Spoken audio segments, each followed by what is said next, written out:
எல்லாருக்கும் வணக்கம். இன்றைக்கி வந்து நம்ம ஆன்லைனில் மார்க்கெட்டில் கிடைக்கிற இந்த மாதிரி ஒரு கிளைடர் வந்து எப்படின்னு பார்க்க போகிறோம்.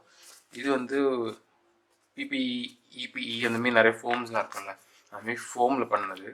இது வந்து கொஞ்சம் நமக்கு டியூரபிள், அதாவது எங்கேயும் சீக்கிரம் உடையாது. பட் நான் ஒரு இது மாட்டும் போது உடஞ்சிட்டு, அதனால் ஃபுல்லாக உடையாதுன்னு நம்ப முடியாது. பட் சின்ன பசங்க விளையாடுற அளவுக்கு கம்ஃபர்டபுளாகவே இருக்குது. ஸோ இதுக்கு பார்த்தோம்னா ரெக்கை பார்த்தீங்கன்னா அந்த ஏரோஃபைல் ஷேப்பில் நீட்டாக அரேஞ்ச் பண்ணியிருக்காங்க. அதுக்கப்புறம் இப்போது இது வந்து நம்ம இந்த விங்ஸ் லாட்குள்ளே விட போகிறோம்.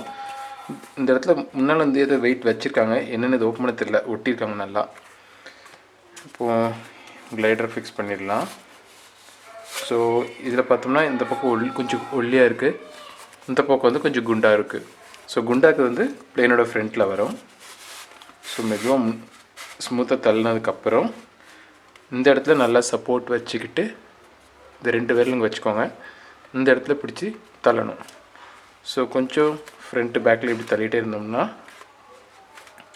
நல்லது, இல்லைனா இழுக்கிறது இன்னும் ஈஸி. ஸோ கரெக்டாக அது பொசிஷனுக்கு வந்ததுக்கப்புறம் பார்த்தோம்னா கரெக்டாக இந்த லைன் இருக்குல்ல, இந்த பக்கமும் கரெக்டாக அலைன் ஆனதுக்கப்புறம் அது பொசிஷனில் ஃபிக்ஸ் ஆயிரும். ஸோ பிளேனோட விங்கு ஃபிக்ஸ் ஆயிடுச்சு.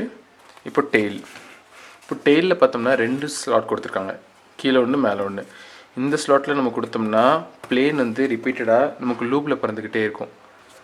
ஸோ நம்மளோட டெயில் வந்து எப்படின்னா இதோட இந்த பிச்சை நம்ம கண்ட்ரோல் பண்ண முன்னால் பேசியிருந்தோம்ல. ஸோ அதனால் இப்போ டெயிலை வந்து நம்ம இப்படி ஃப்ளாட்டாக ஃபிக்ஸ் பண்ணோம்னா நம்ம கிளைடர் இப்படி மூவ் ஆகும். அதே கொஞ்சம் இப்படி டில் பண்ணோம்னா நம்ம கிளைடர் வந்து நோஸ் தூக்கும், அதாவது இந்த ஃப்ரண்ட் இருக்குல்ல, அது வந்து இப்படி தூக்கி நம்ம ஃப்ரண்ட்டில் திரும்பும்.